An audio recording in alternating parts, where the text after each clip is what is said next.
xin chào các bạn, chào mừng các bạn đã quay lại với kênh YouTube của mình. Và mình là Miếng Ngắn Đấy.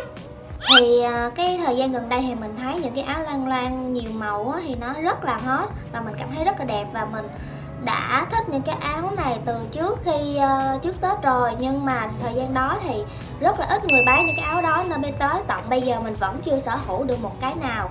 Nhưng cái dạo thời gian này thì mình thấy rất là nhiều bạn hướng dẫn làm ra những chiếc áo loang đó rất là hay, nên hôm nay My cũng muốn thử làm ra cho mình những chiếc áo đó. Bởi vì mình thấy người ta hướng dẫn làm những chiếc áo đó rất là dễ luôn, nên hôm nay My muốn thử tự tạo ra cho mình những chiếc áo loang đó, có thể là theo phong cách của My, nhưng mà My làm những chiếc áo loang khác người ta một chút nha các bạn. Thì người ta sử dụng những chiếc áo màu trắng để phối thêm những cái màu vào, nhưng hôm nay My sẽ sử dụng những chiếc áo có màu sẵn rồi, và My sẽ tẩy đi bớt những chiếc màu trắng đó để tạo ra những cái tấm loang loang á. Thì hôm nay My đã chuẩn bị được 2 chiếc áo.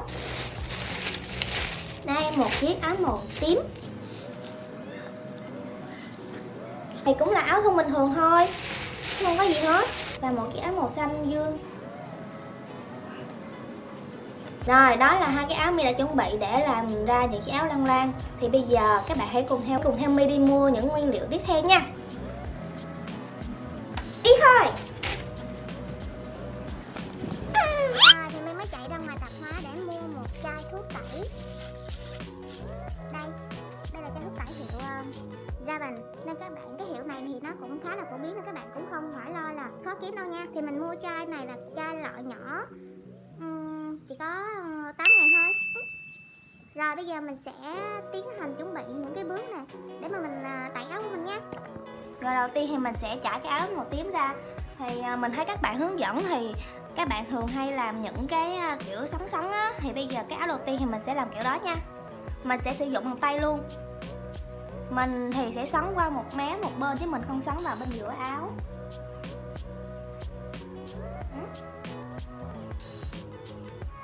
Rồi các bạn hãy gom áo lại theo cái hướng mà mình xoắn nha.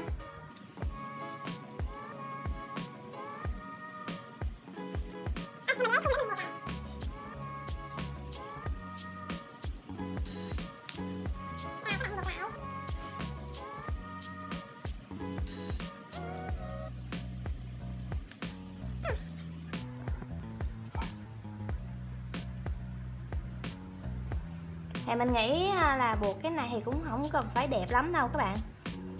Thì mình buộc kiểu sau thì lát nữa mình làm ra thì cái áo của mình nó sẽ thành cái hình đó đó.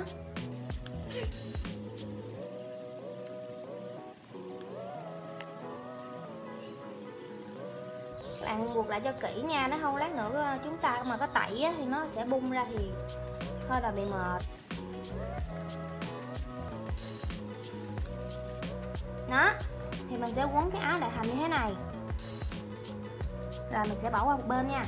Sau đó mình sẽ sử dụng chiếc áo màu xanh này của mình sẽ làm theo một kiểu khác. Mình sẽ không còn xoắn như lúc nãy nữa, mà mình sẽ làm cái kiểu nhúng lên nha. Mình sẽ bớt từ dưới đây, mình bớt lên như thế này, mình gom nó lại.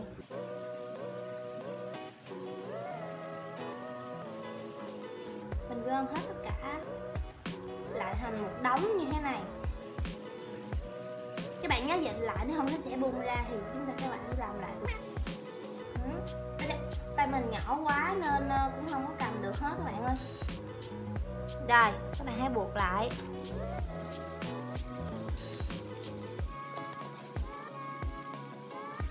Thật ra là lần này mình cũng là lần đầu tiên mình làm chiếc áo này. Cũng như cái câu lúc trước mình nói là những cái bộ đồ mình quay cho các bạn xem là đều là mình tự đầu tiên mình làm hết, không có cái nào là lần thứ hai.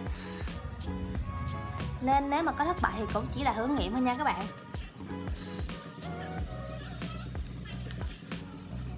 Rồi, vậy là mình đã quấn xong 2 chiếc áo theo hai cái kiểu khác nhau. Bây giờ mình sẽ tiến hành đi tẩy nó nha. Thì đầu tiên thì mình sẽ nhúng nước cho nó để cho nó ướt nha. Nhúng sơ nước đó.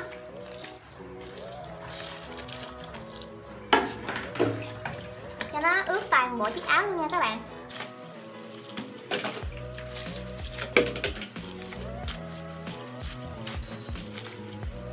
sẽ đổ cái nước này đi. Bây giờ mình sẽ tiến hành nhuộm đây.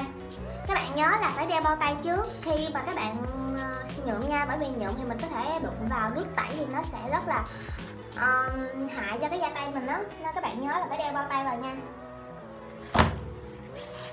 Rồi các bạn để như vậy một bên, một cái tôi sẽ để bên này.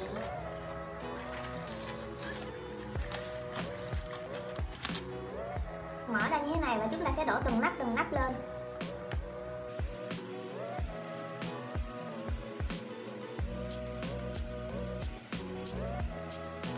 Hồi hộp thiệt luôn á các bạn. Các bạn thấy không? Mình mới đổi lên một tí xíu mà cái màu này nó đã bị không biết sao mà nó đã đổi màu khác rồi nè. Rồi, lật qua mặt bên này.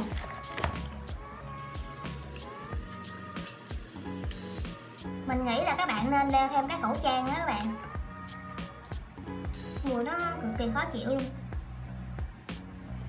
Rồi, thế là xong một cái, mình sẽ để đây, lát nữa mình sẽ để vào trong bọc để cho nó đừng có lan màu ra với chiếc áo này.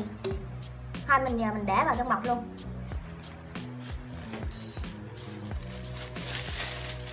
Cái mục đích mình để vào trong bọc này là không phải mình để ủ nó, mà là mình để cho nó đừng có lan màu ra chiếc áo, những cái chiếc áo còn lại của mình á. Rồi, bây giờ mình sẽ tiến hành nhuộm cho chiếc áo thứ hai đây. Mình nghĩ là với 2 chiếc áo hoặc là với 3 chiếc áo thì một chai nhỏ này thì cũng đã đủ rồi. Người ta có bán thêm loại lớn nữa nhưng mà mình chỉ mua loại nhỏ thôi, loại nhỏ là cũng đã vừa đủ với mình.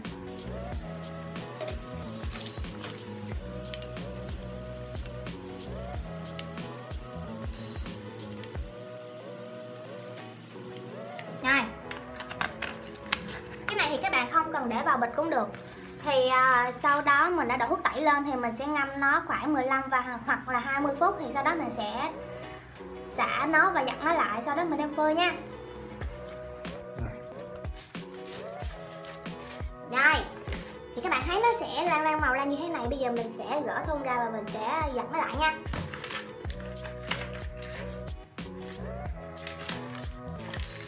Cái khúc này là cái khúc hồi hộp nhất trong những cái công đoạn mà mình làm những video clip luôn đó các bạn.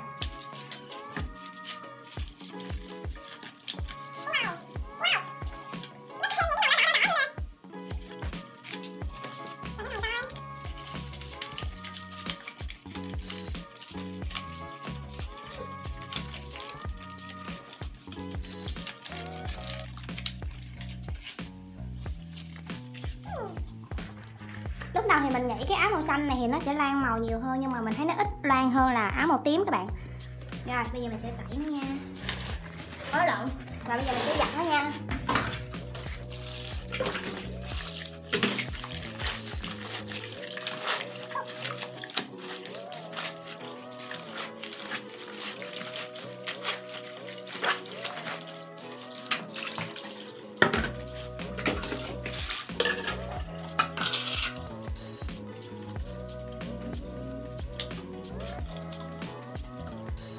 Này là xà bông thôi chứ không có gì hết nha các bạn.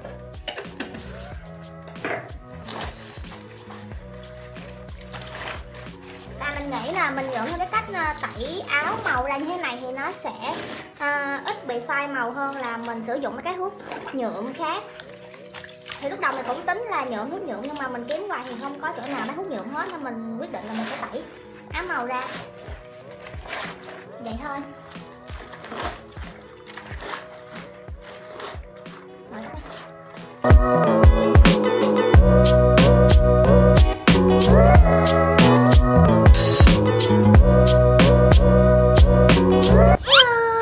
Thì sau cái nhiêu đó quá trình mình đã tẩy chiếc áo của mình thì mình đã tẩy được 3 chiếc áo luôn các bạn ơi. Trong cái clip mình quay cho các bạn thì mình chỉ có tẩy có 2 cái thôi, nhưng mà sau đó thì mình suy nghĩ lại là mình đã tẩy thêm một chiếc nữa. Thì đây là một chiếc áo mình đã tẩy trong video này, chiếc màu xanh, và mình tẩy theo cái kiểu mà mình bóp nhúng lại đó các bạn. Thì nó đã ra được cái kiểu như thế này. Thì mình sẽ quay cho các bạn xem nha, nhìn rõ hơn. Đây là đằng trước, Không biết các bạn có thấy rõ không, bởi vì qua cái camera của mình á thì ánh sáng nó bị nhạt hơn một tí hay sao đó. Mình nhìn ở ngoài thì mình nhìn nó rất là đậm, nhưng mà lúc mà mình nhìn vô camera thì mình thấy nó hơi nhạt đi một tí xíu. Thì nó sẽ có mấy cái đường nhạt màu này nè các bạn.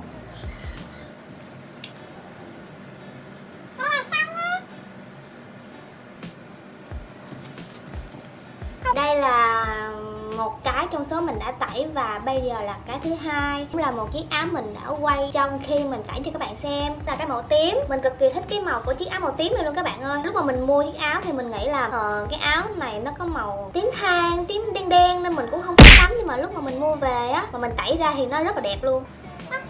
Nó đẹp hơn chiếc áo màu xanh này luôn, đúng không các bạn? Nó sẽ túa túa ra như thế này, giống như là ánh sáng nó lọt qua mấy cái đám mây á. Như vậy nè. Mình tưởng tượng ra là nó sẽ như vậy nè. Bây giờ mình sẽ mặc vào chiếc áo này cho các bạn xem nha. Mình mặc vào thì mình cảm thấy chiếc áo này nó hơi bị to so với cơ thể của mình. Mình nghĩ là mình sẽ cho chiếc áo này cho một người khác bự hơn mình.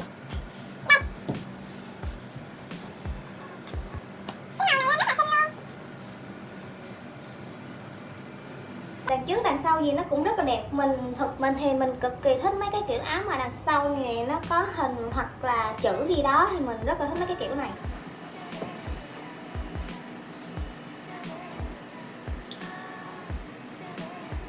Sau những cái áo mình tẩy thì mình có một cái kinh nghiệm, đó là mình phải lựa một chiếc áo cái màu mà nó đậm, mà cái màu nó phải nói sao ta, các bạn đừng có lựa mấy cái màu pastel. Mình nghĩ mấy cái màu pastel thì lúc mà mình tẩy ra thì nó sẽ không được như mình tưởng tượng, nó sẽ không có phá cách gì hết. Nếu mà các bạn thích mấy cái áo mà nó loang ít màu thì các bạn có thể sử dụng những màu đó. Còn các bạn muốn mấy cái áo mà nó loang nhiều màu hơn thì các bạn hãy sử dụng những màu đậm hơn nha. Và tiếp theo là một chiếc áo nữa mà cuối cái video này mình đã quyết định mình tẩy nó là một chiếc màu đen. Lúc đầu mình nghĩ là màu đen nó tẩy ra sẽ không được đẹp lắm, nhưng mà các bạn hãy cùng xem chiếc áo của mình tẩy nha. Và cái áo này mình muốn tẩy theo cái kiểu của chiếc áo màu xanh lúc nãy, là mình đã bóp nhúng nó lại và tẩy á. Thì đây, tẩy ra thì nó sẽ như thế này, size XXL nha các bạn. Và cái áo này cũng không phải là cái áo của mình tẩy cho một người khác, nên mình đã lấy áo của người đó mình tẩy. Nó có cái size là XXL. Và bây giờ mình cũng sẽ mặc vô cho các bạn xem luôn. Cái màu này mình cũng nghĩ nó cũng rất là đẹp, bởi vì mình lấy một cái áo màu mình cũng không nhớ nó là màu xám đậm hay là màu đen nữa, nhưng mà mình cũng nghĩ đó là một màu đậm nên mình đã thử tẩy nó xem như thế nào thì nó đã ra như thế này. Cũng cực kỳ thích chiếc áo này luôn. Các bạn hãy cùng xem cái áo này nha.